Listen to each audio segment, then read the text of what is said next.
Assalamualaikum warahmatullahi wabarakatuh. Saya Laila Khofifah, NIM 12201193152. Di sini saya akan menyampaikan materi tentang sejarah penurunan Al-Quran. Yang akan kita bahas yang pertama yaitu pengertian sejarah penurunan Al-Quran. Yaitu Al-Quran diturunkan selama 22 tahun, 2 bulan, 22 hari. Al-Quran terdiri atas 114 surah, 30 juz, serta susunannya sudah ditentukan oleh Allah Subhanahu wa Ta'ala. Dengan secara tauqifi, Al-Quran diturunkan tidak secara sekaligus, tetapi berangsur-angsur atau mutawatir. Diturunkan di Mekah selama 13 tahun dan di Madinah selama 10 tahun. Ayat-ayat dan surah Al-Quran terdiri menjadi ayat-ayat Makkiyah dan ayat-ayat Madaniyah. Ayat-ayat Makkiyah yaitu 86 surah dan ayat Madaniyah yaitu 28 surah. Wahyu pertama turun pada saat Nabi Muhammad SAW berusia 40 tahun saat beliau berada di Gua Hira yaitu 17 Ramadan.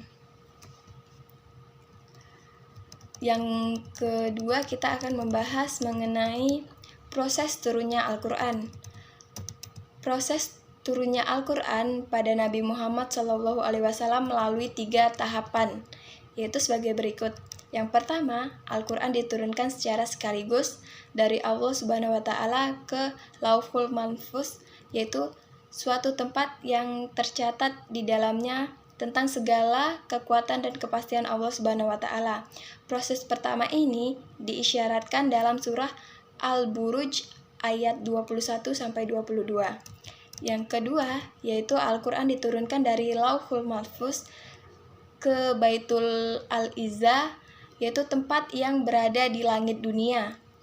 Diisyaratkan dalam surah Al-Qadar ayat 1.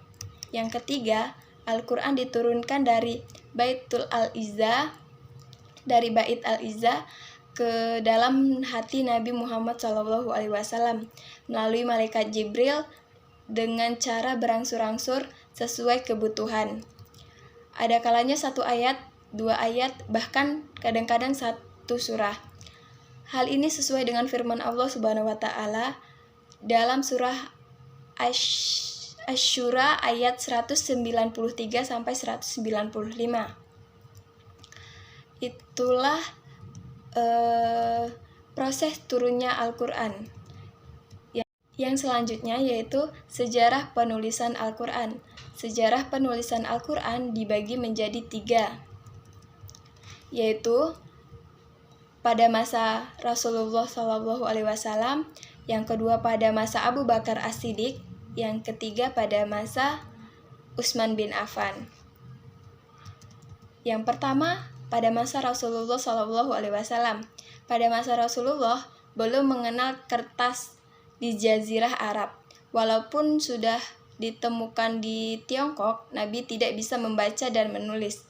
Pada saat turun wahyu, beliau langsung menyampaikannya kepada para sahabat-sahabatnya. Kemudian para sahabat-sahabat menghafalnya dengan bimbingan dari Nabi Muhammad SAW.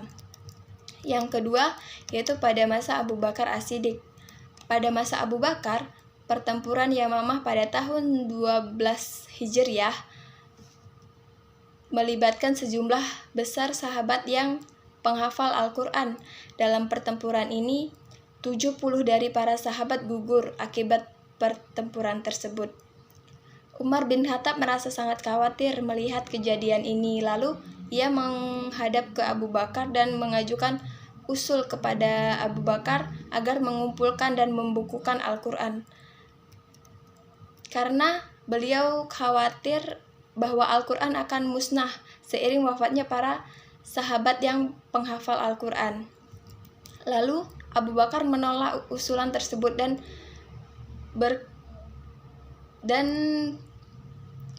berkeberatan karena Rasulullah SAW tidak pernah melakukan hal tersebut. Lalu Umar tetap membujuk sehingga Allah Subhanahu wa Ta'ala membuka hati Abu Bakar untuk menerima usulan dari Umar tersebut. Yang ketiga yaitu pada masa Utsman bin Affan. Pada masa kekhalifahan Utsman bin Affan, penyebaran Islam bertambah dan para qura pun tersebar di berbagai wilayah. Penduduk setiap wilayah mempelajari qiraah atau bacaan dari qori yang dikirim kepada mereka.